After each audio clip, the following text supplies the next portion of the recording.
Damai sejahtera Allah yang melampaui segala akal, itulah kiranya yang menyertai hati dan pikiranmu di dalam nama Tuhan kita Yesus Kristus. Amin. Oras madiamu kamang dota kenang. Teks kita pada pagi ini tertulis pada Mazmur 19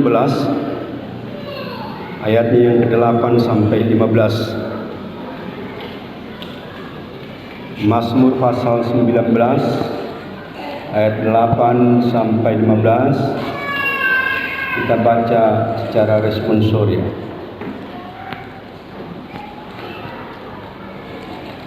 Taurat Tuhan itu sempurna, menyegarkan jiwa.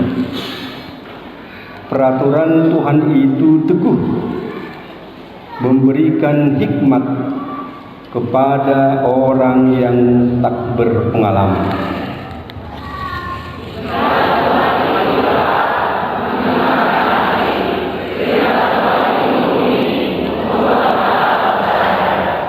Takut akan Tuhan itu suci, tetap ada untuk selamanya.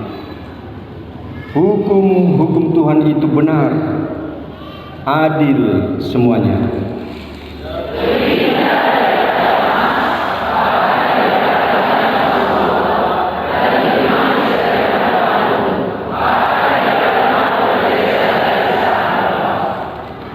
Lagi pula hambamu diperingatkan oleh semuanya itu,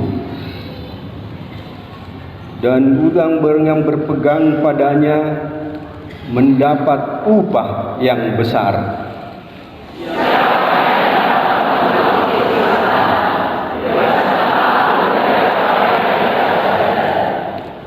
Lindungilah hambamu juga terhadap orang yang kurang ajar.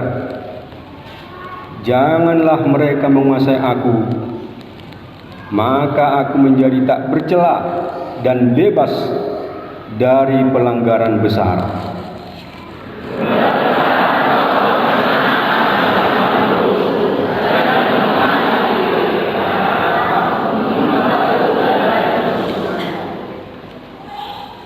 Firman Tuhan itu sempurna.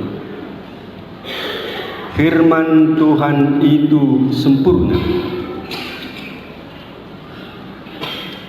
Ada sedikit perbedaan dengan bahasa Batak, berbeda walau sama. Sun denggado patik ni Jehovah. Jadi kalau dalam bahasa Indonesia, firman yang lebih ditonjolkan, firman Tuhan itu sempurna. Logos bahasa Yunani, logos hotheos. Tetapi dalam bahasa Batak, sundenggaddo patik. Dalam bahasa Ibrani, Torah.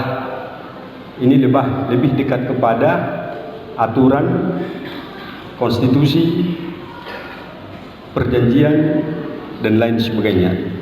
Tapi untuk lebih jelasnya Bapak Ibu, keduanya ini ada di dalam hati kita. Mari kita cek satu-satu Bapak Ibu. Firman. Dan sebenarnya firman dan Torah itu tidak jauh berbeda. Kalau firman logos, hotheos, tetapi kalau Torah itu adalah keinginan, aturan main, aturan peraturan, pengajaran yang diinginkan oleh Tuhan kita.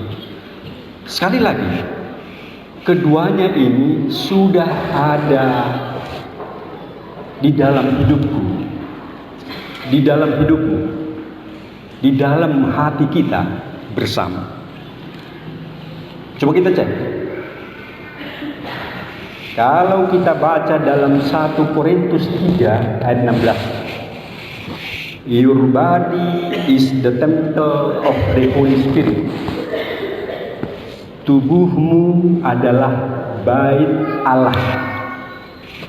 Lihat Bapak. Allah, logos, theos. Jadi tubuhmu adalah bait Allah. dan roh Allah diam di dalam tubuh, di dalam engkau.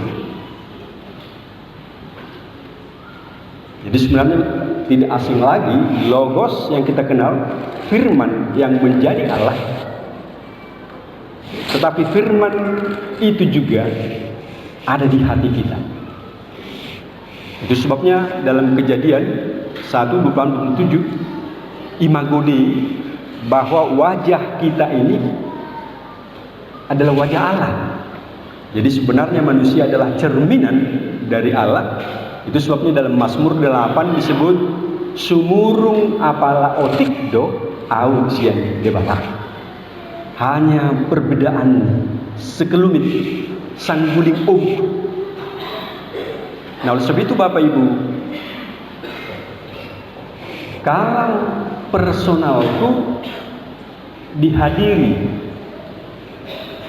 ada Kristus dan Roh Kudus ada di dalam aku, itu sebabnya di nomor 476 itu,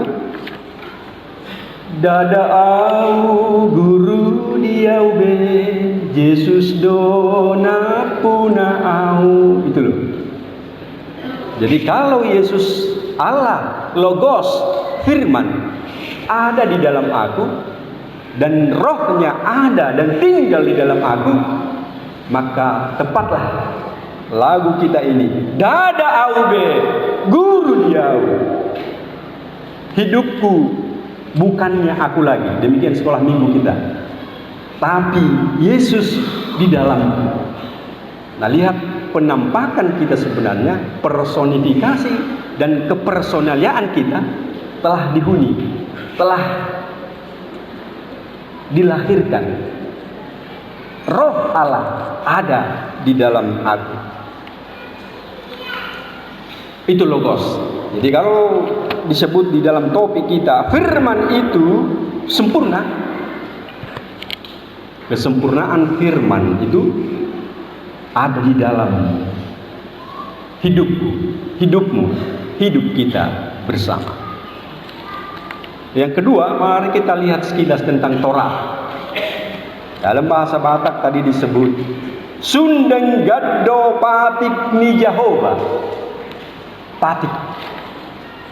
Jadi patik, kalau kita menelusuri sekilas tentang sejarah Israel, bagaimana Moses, Musa dalam perjalanan sejarah bangsa menerima hukum Taurat di Bukit Sinai. Allah menuliskan hukum Taurat, ajaran untuk kehidup bangsa Israel agar semakin suci di hadapan Allah, agar tidak menentang Allah tetapi setia kepada Allah, tidak menyembah Baalisme dan berhalaisme. Allah menuliskan Taurat di loh batu, dan ini yang diterima Musa. Tetapi Bapak Ibu Saudara, kalau kita baca dalam Yeremia 31:33, ternyata hukum Taurat tidak tertulis lagi di dalam loh batu, tetapi sudah tertulis di dalam hatimu, batinmu. Nah, itu sebabnya dalam Yeremia 31:33, I will put my law in your minds. Saya meletakkan Tauratku di dalam pikiranmu, and wrote it on your heart, dan menuliskannya di dalam hatimu. Lihat Bapak Ibu. Jadi kalau hukum Taurat tertulis dalam loh batu, itu bisa pecah, itu bisa tersingkir, itu bisa tersisih dari kehidupan.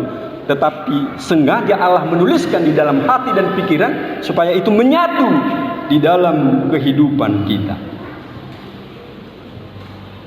Sempurna sudah. Bapak Ibu Saudara, Logos dan Torah sekarang menjadi milik kita semuanya. Dia tidak terpisah jauh di seberang, tetapi sengaja Tuhan meletakkan semuanya di dalam hati kita, di dalam hidup kita. Sekali lagi, Logos dan Torah bukan milik siapa-siapa, tetapi milik Bapak Ibu, milik saudara semua, milik kita bersama. Jadi kalau kita periksa ayat kita ini sebenarnya luar biasa. Dalam ayat 8 sampai 15 ini, Taurat Tuhan itu sempurna, menyegarkan jiwa, memberi hikmat, menyukakan hati, membuat mata bercahaya, membuat suci, membuat adil. Nah, inilah kelebihan, kandungan, substansi, isi dari hukum Taurat yang sudah dituliskan bukan hanya di loh batu, tetapi di hati kita. Jadi ternyata sekali lagi Torah itu dapat menyegarkan jiwa, dapat memberikan hikmat, dapat menyukakan hati, dapat membuat mata bercahaya, dapat membuat suci, dapat membuat adil.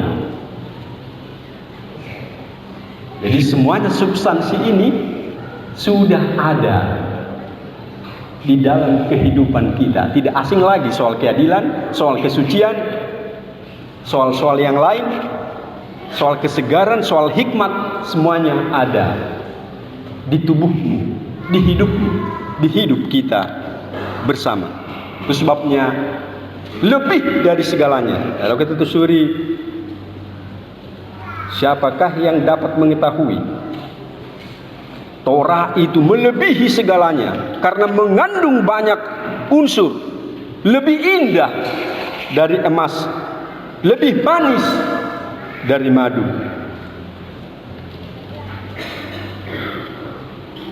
Tetapi logos Allah, firman Allah, bisa kita lihat juga fungsi dan makna ganda.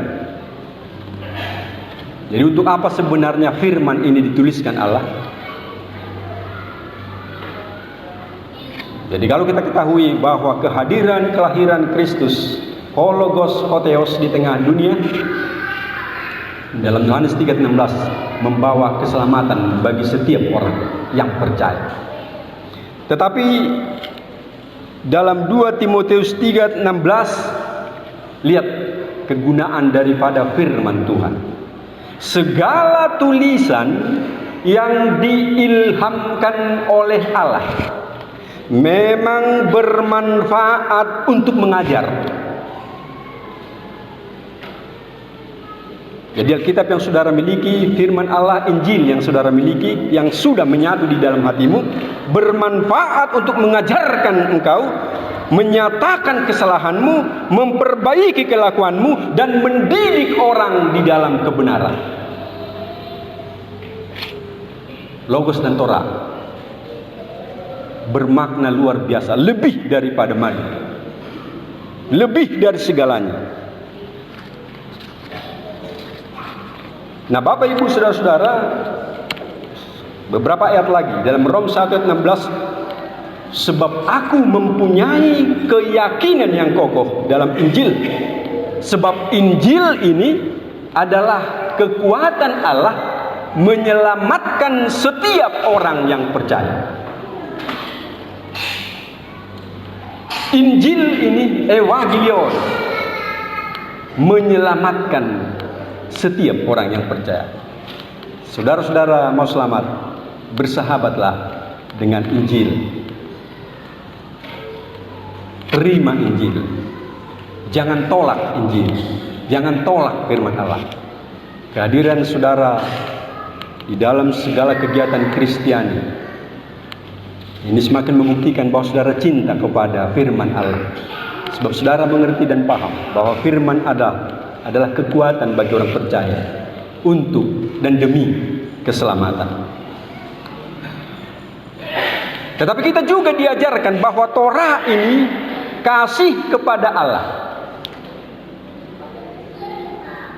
Segenap hati, segenap jiwa, segenap raga, kasihilah Tuhan Allahmu dengan segenap kekuatanmu. Tetapi hukum kasih ini dalam Matius 22 ini boleh disimpulkan di dalam kasihilah sesamamu manusia sama seperti dirimu sendiri. Jadi mengasihi Allah sama halnya dengan manusia, mengasihi manusia sebagaimana diri sendiri. Bapak Ibu, tidak akan panjang lebar lagi, yang jelas dan tegasnya, mari kita terima Torah dan Injil, firman ini, sebab dia tidak asing lagi. Engkau sungguh sangat mahal, engkau sungguh sangat berharga.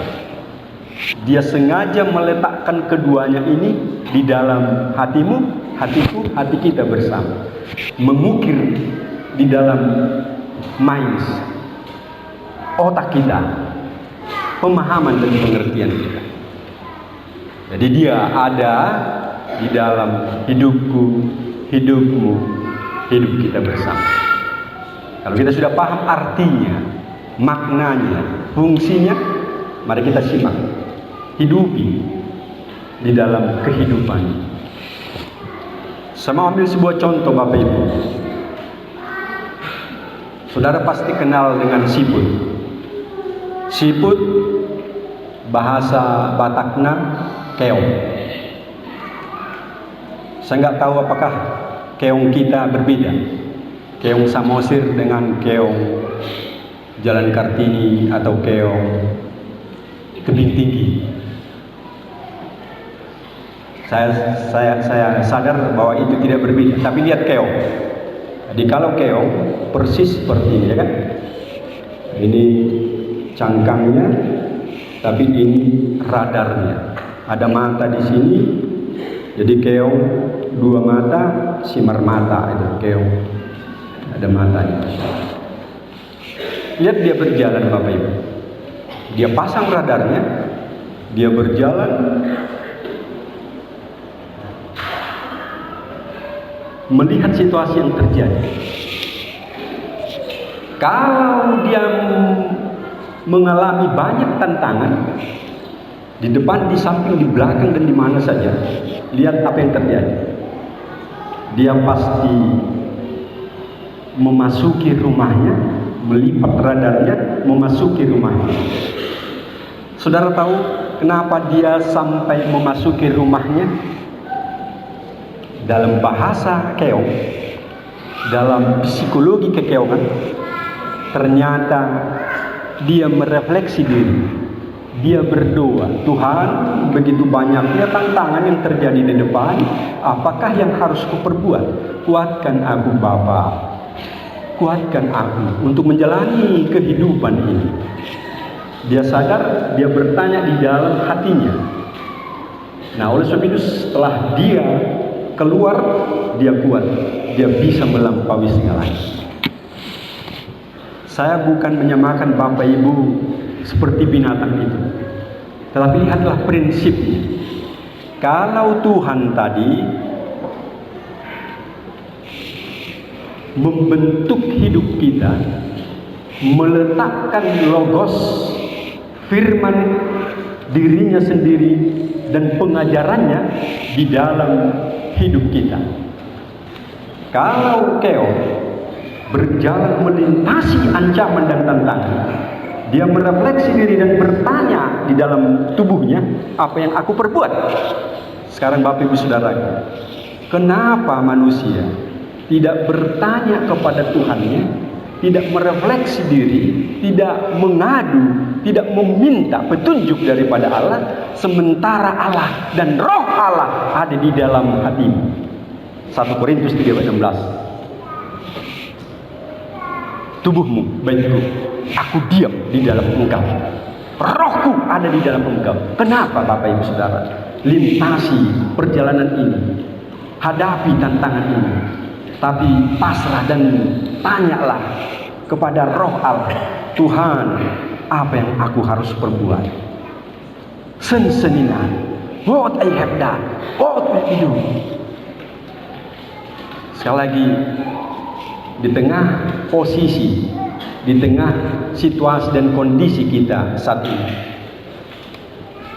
Beberapa pertemuan yang lalu saya bertemu, diundang di Sopomar Pikir, bertemu dengan Profesor Jerry Pillay, Sekretaris WCC Sopomar Pikir Jakarta, dimoderasi oleh Gomar Gultom saat itu. Dia mengatakan bahwa dunia kita dihuni oleh 5 ancaman. Ancaman pertama, krisis ekologi, ketimpangan ekonomi dan kemiskinan, ketahanan pangan, kesehatan yang tidak pernah stabil, krisis kebangsaan, pelanggaran HAM, dan transformasi digital. Saudara pasti paham, kelima tantangan ini mengancam Bapak Ibu Saudara. Tapi apakah orang Kristen harus khawatir di tengah suasana ancaman, sedangkan keong dan siput sendiri melangkah bersama dengan Tuhan? Kenapa kita tidak melangkah dengan Tuhan kita? Kita dipandu oleh Torah, kita dipandu oleh firman yang menguatkan. Nah, oleh sebab itu, sekali lagi, saudara, Bapak Ibu Saudara akan diajari konstitusi yang lebih bagus ke depan bila bertanya kepada Tuhan, Logos dan Torah, ajar dan nasihat Tuhan. Mereka yang tunduk kepada Tuhan tidak akan merusak konstitusi apapun yang ada di tengah dunia ini yang sudah disepakati bersama.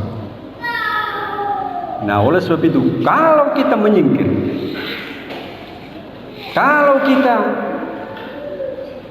mencoba-coba menjauhkan diri dari Logos, dari Theos, Tuhan, dan aturan main Tuhan, maka kita akan melangkah di dalam kesesatan.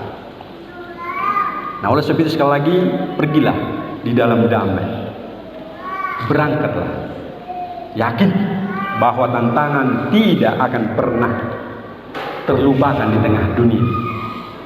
Tantangan apapun internal eksternal akan selalu mengancam Bapak. Sekali lagi, orang Kristen melangkah di dalam Tuhan, bertanya kepada petunjuk Tuhan, maka engkau akan diselamatkan. Dia akan memberikan inspirasi baru. Dia akan memberikan pemandangan-pemandangan langkah yang baru, sehingga engkau bisa menempuh yang terbaik ke depan. Ada ahli yang mengibaratkan Torah dan firman ini bagaikan matahari. Jadi kalau Tuhan menuliskan Torah di dalam hati kita, mengukir di dalam ingatan kita, Yeremia 31 tadi, itu bagaikan mentari, matahari.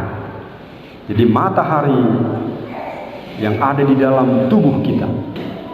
Matahari lihat fungsi dan guna. Dia akan bersinar terang. Maka semua kehidupan akan wujud. Sinar mentari berlumur ultraviolet. Saat COVID beberapa tahun lalu, kita mengejar sinar matahari supaya kita sehat, selamat, sentosa. Matahari teramat berguna bagi kehidupan segala makhluk, tumbuhan, hewan, dan lain sebagainya. Matahari dan sinarnya itu sama bagi orang yang jahat dan bagi orang yang benar. Di dalam Oikumene Inklusif tahun 2024 yang telah dibuka oleh HKBP, berlandaskan Matius, bahwa ternyata Tuhan yang memiliki matahari, yang memiliki hujan, dipersembahkan juga bagi orang yang jahat dan orang yang benar. Itu pertanda mencintai musuh, siksa dosanya, tapi cintai manusianya. Benci dosanya, tapi cintai manusianya. Yakin Bapak Ibu Saudara, kita pasti bertemu dengan musuh-musuh kita. Tetapi Tuhan menginginkan, kalau Tuhan memberikan sinar matahari kepada orang jahat, itu pertanda cintailah musuhmu, berikan dia kehidupan. Di dalam kecintaanmu, dia akan bertobat. Bahwa mereka yang percaya kepada Tuhan tidak pernah berbuat jahat kepada siapapun. Tuhan memberkati kita Bapak Ibu. Selamat menempuh kehidupan ini. Pergilah, berangkatlah, berjuanglah. Sekali lagi, hanya di dalam Tuhan kita bisa selamat. Hanya di dalam petunjuk Tuhan kita boleh beroleh kebahagiaan. Tuhan menyertaimu, Tuhan memberkatimu, Tuhan mengawalmu apapun yang terjadi di tengah kehidupan. Amin. Mari kita berdoa. Bapa Surgawi, Bapa yang kami kasihi, terima kasih ya Tuhan. Sungguh Engkau mencintai kami. Engkau hadir di tengah dunia untuk menyelamatkan kami. Engkau meletakkan dirimu di tengah hidup kami, memberikan Roh-Mu hadir menghuni hidup kami. Engkau juga menuliskan Torah, menuliskan ajaran-Mu di hati kami. Tuhan, kami yakin dan percaya ini akan menjadi landasan kami untuk berpijak dan melangkah ke depan, sehingga kami beroleh kehidupan yang baik ke depan, hanya dengan berlandaskan, berpijak, berpola, dipandu dan diselimuti oleh iman yang diberikan. Tolong kami Bapa, saudara-saudara kami ini, mulai dari sekolah minggu, pemuda, remaja, lansia, Bapak Ibu, dan semuanya Tuhan perhalan kami. Engkau memberikan kekuatan yang baru, ingatkan kami setiap saat bahwa sungguh luar biasa firman-Mu telah memerdekakan kami, menyelamatkan kami di dalam kehidupan kami. Hanya dalam nama Yesus kami sudah berdoa kepada Tuhan. Amin.